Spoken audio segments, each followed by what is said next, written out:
Guys, ang daming ibon dito lagi sa amin. Yan, oh. Tingnan yung dami nila dito. Sila nagtatambay everyday. Tingnan yung dami nila dyan. Kaya sobrang ingay. Madami yan sila, guys. Tingnan nyo dyan sila, oh. Dyan sila. Yan. Tingnan nyo. Kaya grabing ingay nila. Ginawa nila tambayan itong gilida namin.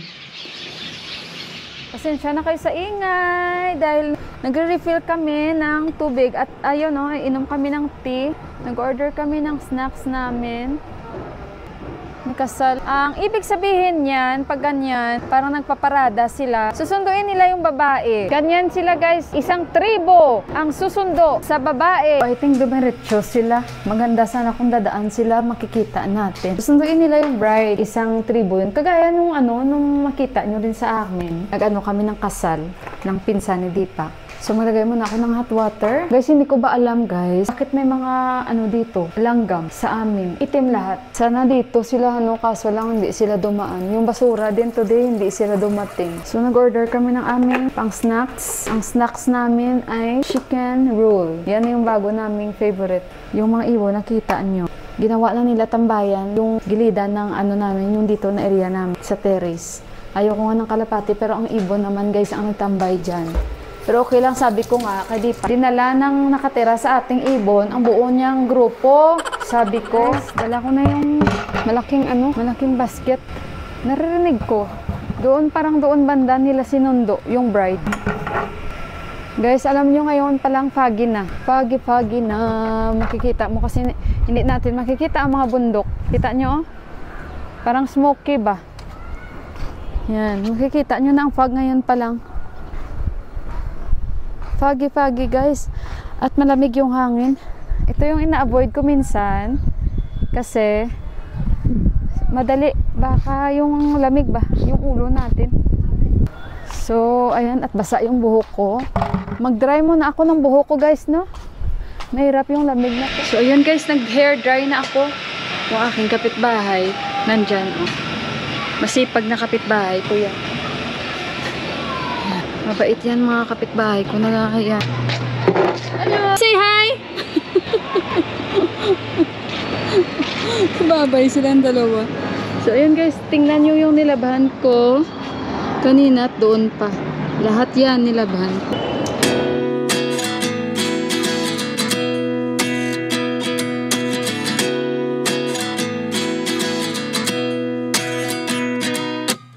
At 29 and I find myself wondering what did happen to the last 10? I ran away with my life, fast forward, never turn back again. Kita nyo? Natatabunan yung yung guys, yung sunset. Natatabunan siya. Kasi nga, makapal yung fog. Ayan na oh, kadami kong nilaban kanina. Buti naman at natuyo silang lahat. Si Deepak ang kukuha niyan. Teka lang guys, mag-follow up ako ng in-order namin na saan na. Nagutom din naman ako. Guys, mag-snacks muna kami pero 5 o'clock na. Snacks time pa lang namin. Teka lang inaan natin yung volume kasi si Yuhan nanonood siya. So, andito na yung snacks namin. Sausage roll, chicken roll at saka mag-cranberry kami ni Deepak. Si Yuhan gustong mag-Sprite. So, kinuha niya yung Sprite niya doon. Ito na your earpod. Sana si Yuhan. Masarap ito guys. Masarap sila gumawa. Lahat normal daw eh. Kasi nga, para hindi na sila guys. Kasi busy sila. Maraming kumakain dyan. Buti na dineliver niya. Kain tayo. Thank you Lord. Masarap to. Hindi na palangga. Magaling yung trabaho kay kuya. Steve. Pamangkin niya ata yan. Magaling yan magluto. Dalawang na dyan, nagbukas ng ganyang restaurant. Hindi naging okay. Sa kanya nag-boom. Kasi okay yung luto nila. So, I'm wrong? So guys, bago pala ang lahat-lahat ng mga kalimutan ko, gusto kong i-greet si Sis Michelle and Mr. Sonny Friales ng happy 32nd wedding anniversary po. And matagal ko nang taga-subaybay si Sis Michelle. So Sis Michelle, maraming salamat po sa lagi mong pagsuporta sa akin. So again, Sis Michelle and Sir Sonny, happy 32nd wedding anniversary po. May God bless you both and your family. Ayun, at nalungkot ako dahil isa rin po akong tagahanga ni Liam ng One Direction. Napakabata pa niya and wala tayong magagawa. Sayang, pero ganun talaga ang buhay at hanggang dyan lang ang kanyang buhay. So may his soul rest in peace. Guys, chinarge ni Deepak. Chinarge niya. Di ba naka-green? Thanks God. Hindi man yan si Deepak magalit. I-try ko sa mobile ko. Ayan. Teka lang, gumana siya. Okay. Gumana siya. Thank you, Lord. Hindi ko naman sadya. Yes, may mali ako na dapat i-check ko talaga. Kagabi kasi, di pa kasi yung pants niya o magbibigay pa talaga rason, ano? I-check mo nga kada bulsa. Mali nga ako. Magbibigay pa rason. Mali nga naman ako, diba? Guys, tawagan ko yung papa ko. Nilabas ko na yung Christmas tree ko, guys. So, mga 4 years na itong Christmas tree ko. And sabi ko pa nga, gusto ko nga bumili ng malaking Christmas tree, pero parang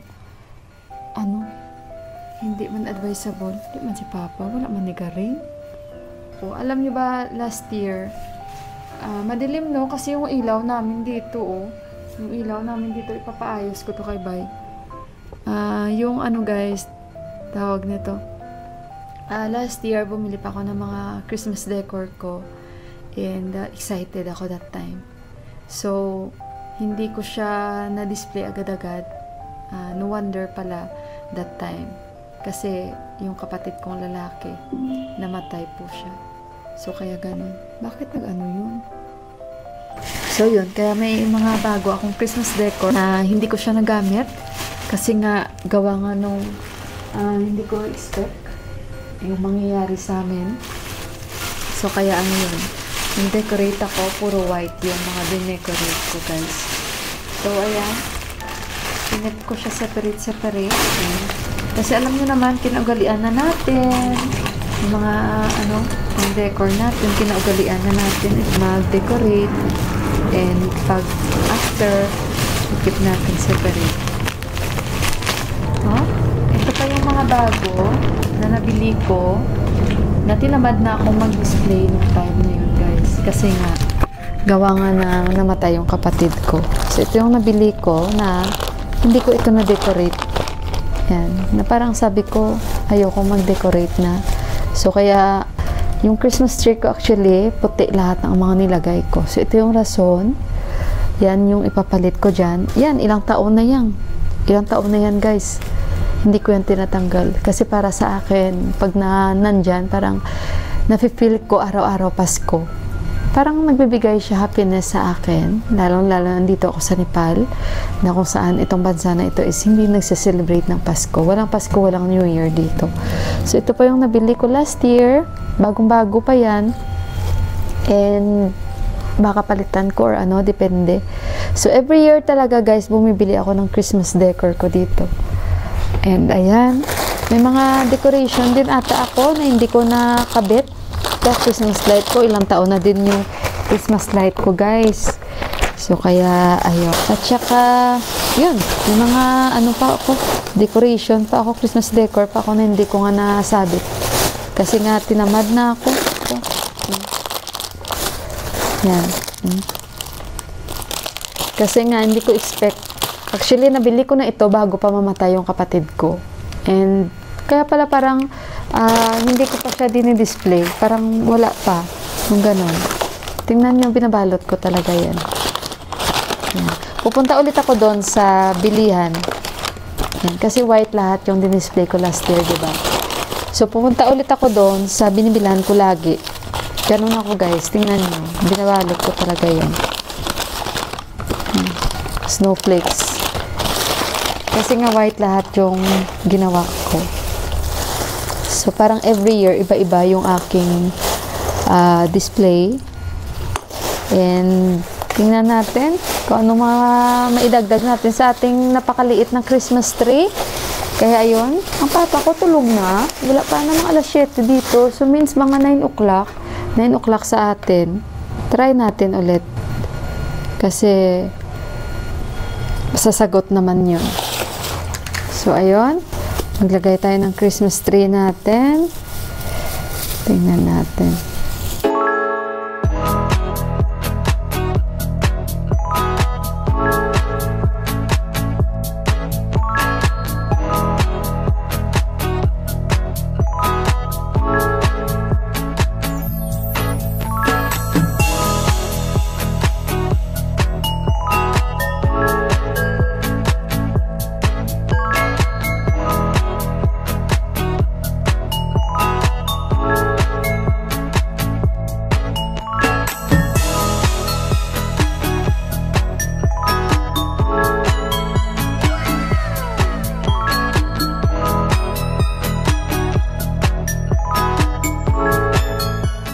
So, ano kayang masasabi niyo sa aking napaka-cute na Christmas tree? Ayan, tingnan niyo. Tsaka may sasabihin ako sa inyo. Alam niyo, si Ama, hindi niya talaga pinalampas yung mga kapatid niya. Binigyan niya isa-isa, guys, ang regalo. Hindi ko na-share sa inyo ito. Binigyan niya nung after kami nakatanggap ng pera. So, today, tumawag yung isa niyang kapatid kay Deepak na sobrang saya-saya dahil ngayon lang niya natanggap yung pera dahil medyo malayo, guys, yung area niya sa isa nilang kapatid. Tatlo yun tatlo sila. So, ganyan si Ama, no? Magmahal sa mga kapatid niya kasi, alam mo guys, parang si Ama lang talaga yung, parang masasabi mo sa lahat silang magkakapatid. Siya talaga lang yung parang nagkaroon ng magandang buhay. And believe ako kay Ama, parang hindi ba siya yung, na masasabi mong, di ba yung ibang kapatid, pag naging maganda ang buhay, hindi na, may kilala kasi ako guys hindi na makaalala kahit sa magulang, yun guys. So, parang nakakasad ang ganong ugali.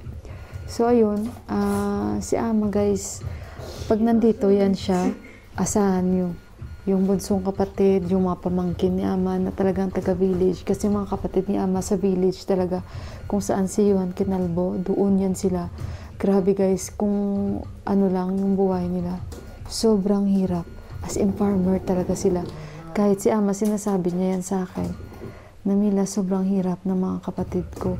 Kita nyo guys, pag nandito yan, si Ama, pinapatawag niya talaga yung mga kapatid niya na pupunta dito. Lalong-lalo ang bunso guys. Pag nakikita ko yung bunso ni Ama, parang mas tumanda pa siya kaysa kay Ama. Sa totoo lang. Kaya nitong design nila, pinadalan sila ni Ama through kay Deepak. Tapos ayun, kanina lang niya natanggap. Kaya pala parang sobrang saya niya talaga guys. As in, ang saya-saya niya. Yung dalawang natanggap na nila. May kapatid pa kasi si Ama, dalawang lalaki, no? Isa parang kuya niya.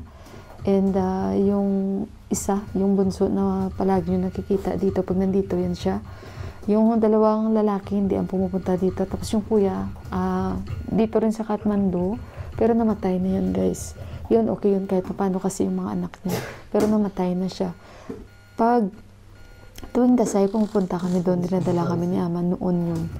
So, ayun guys. At saka, ayun lang, believe talaga ako kay Ama. Kasi syempre, kung saan man si Ama ngayon at kung ano man ang buhay niya ngayon, hindi talaga siya nakakalimot guys sa mga kapatid niya. At sinasabi niya talaga yan sa akin. Sa totoo lang.